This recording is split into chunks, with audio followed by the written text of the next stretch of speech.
হবে হবে ইনশাআল্লাহ।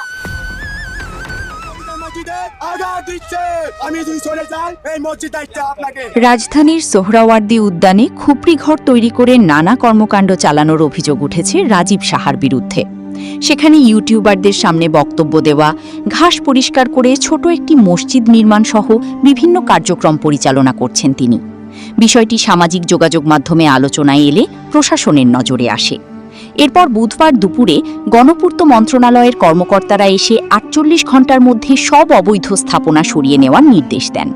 তবে সেই নির্দেশ মানতে অস্বীকৃতি জানান রাজীব সাহা। প্রভুদের মসজিদে আঘাত দিচ্ছে। আমি যদি চলে যাই এই মসজিদ দায়িত্ব আপনাকে। আমার জায়গা আমি চলে যাবো। ২৮ ঘন্টা ২৪ ঘন্টা খেক দিল আমার কাম হবে না। উদ্যানে বাঁশ, কাঠ, টিন ও অন্যান্য উপকরণ দিয়ে বিভিন্ন স্থাপনা তৈরি করেছেন রাজীব সাহা। কোথাও পাখির বাসা, কোথাও প্রাণীদের চিকিৎসার ব্যবস্থা করেছেন বলে দাবি করা হচ্ছে।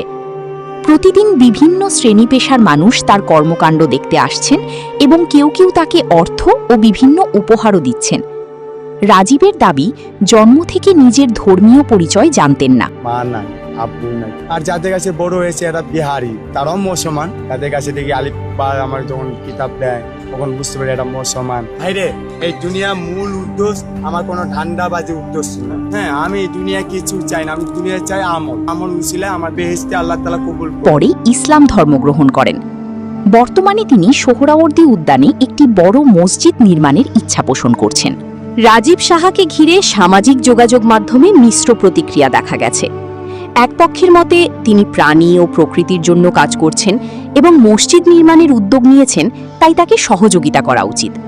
অন্যদিকে আরেক পক্ষ বলছে, উদ্দেশ্য ভালো হলেও আইন অমান্য করে সরকারি জায়গায় স্থাপনা নির্মাণ গ্রহণযোগ্য নয়। তবে রাজীব সাহার দাবি, এই জমির মালিক আল্লাহ, তাই তার মসজিদ নির্মাণে কেউ বাধা দিতে পারে না। চাই না পথের মানুষ ভালো পথে চলো, এটা কখনো চাই না পথের মানুষ দিনে ইসলাম কায়েম করুক। আমার মুসলমান ইসলাম দেশ, কুরআন দেশ, এখানে পবিত্র মসজিদ হবে না কেন? পবিত্র মসজিদে আঘাত দিচ্ছে। আমি যদি চলে যাই এই মসজিদ দায়িত্ব আপনাকে। আমার জায়গা আমি চলে যাবো। ২৮ ঘন্টা ২৪ ঘন্টা খেক দিল আমার কাম হবে না।